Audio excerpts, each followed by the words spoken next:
Hello, everyone. This will be episode 7 of the Sholo series.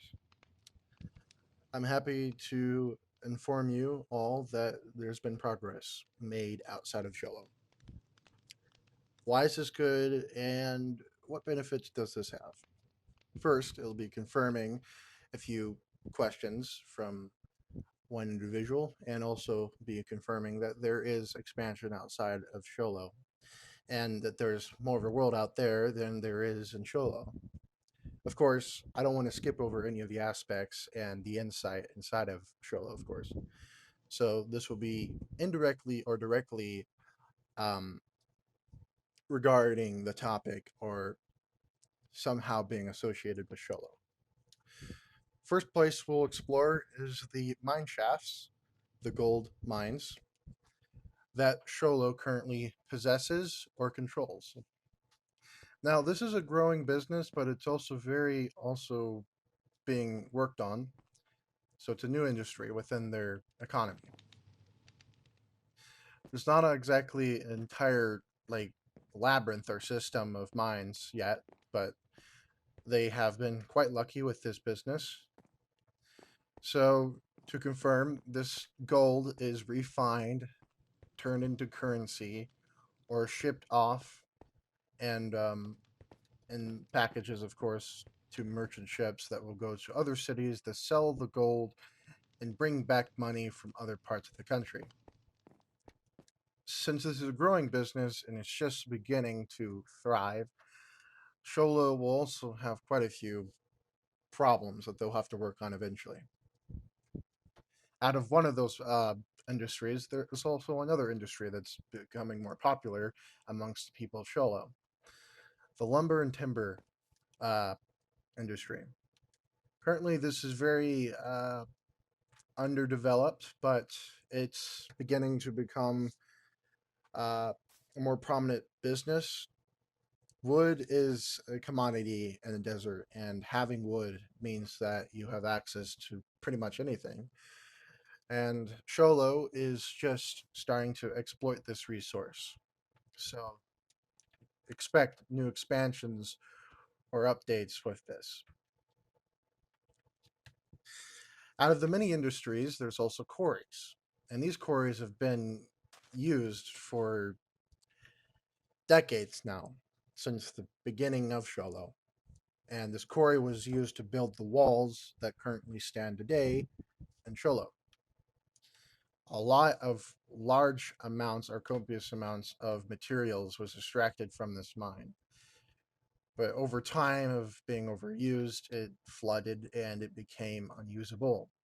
But it still can be operated, of course, under some safety and some protocols. It can still be a functioning quarry. Just a little ways, there is also a village outside of Arosa. I'm not going to go over it too in depth, but this place did exist at some point before or right after Sholo started expanding. But yeah, this place is quite old. It's one of the other settlements I started working on um, in the beginning of this world.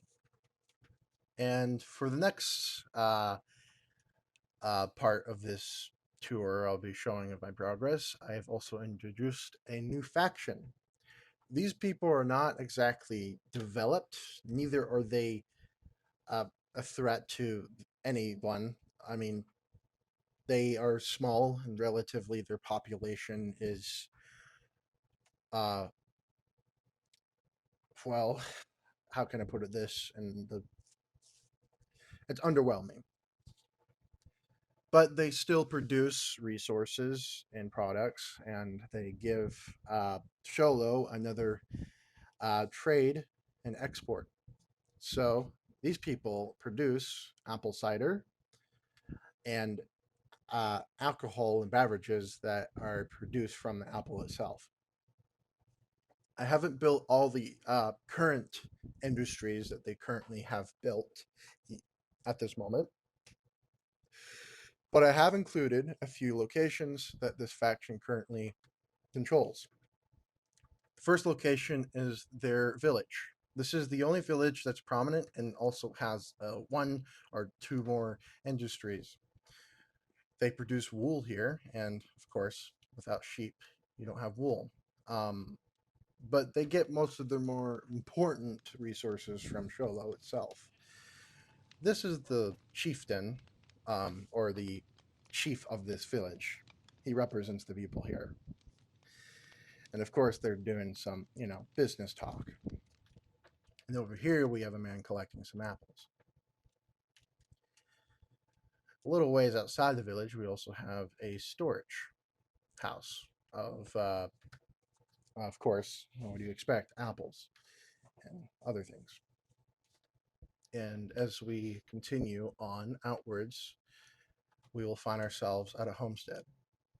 This guy here is not particularly aligned with anyone. He's just living his life out in the homestead. He does sometimes uh, is providing for the community, so it's not entirely useless.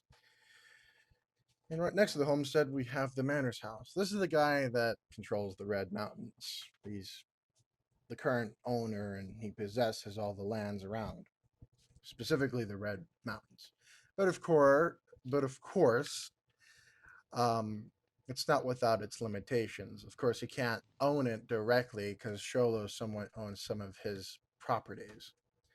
But the Manor's house is, of course, the Manor's house. I'm not going to go inside and show you the details, but this place does have some interiors. A little kitchen right there, and then the maid's room. Yeah, that's the Manor's house.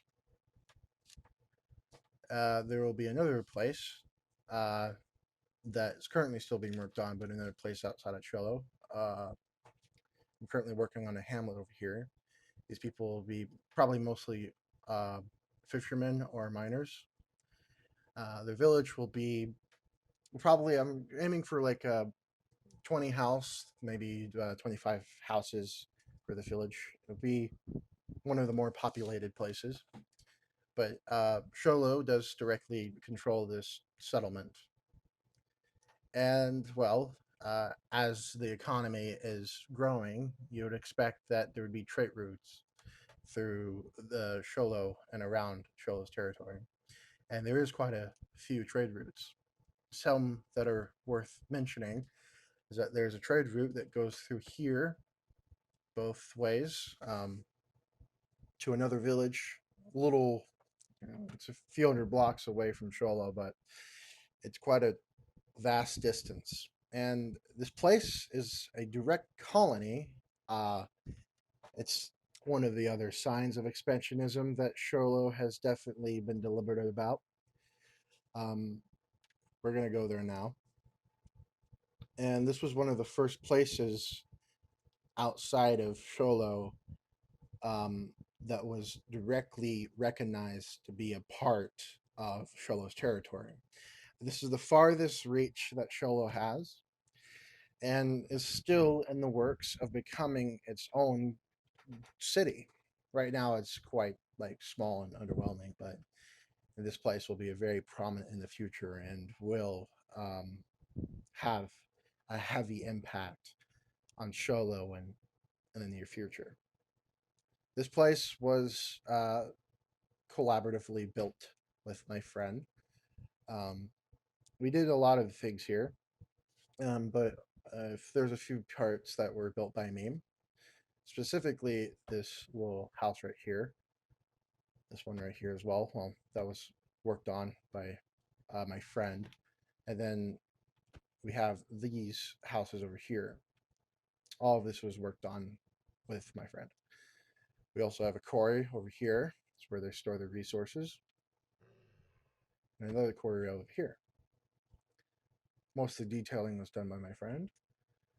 These houses were built solely by my friend, and I like that he incorporated some glass into these buildings. Yeah, this is going to be the beginning of a tour for another video, and I'll go in depth of everything. And this video will obviously be a much more longer video compared to the rest. So thank you for watching. I do appreciate all the support and the feedback from you guys, the audience. Uh, be sure to interact with me through community polls on my YouTube channel. And if you need to have your questions answered, I will be available pretty much any time of the day. I'm pretty mobile, so but I, of course, don't spam me with questions. I'll answer the ones I think are cohesive and important for regarding Sholo.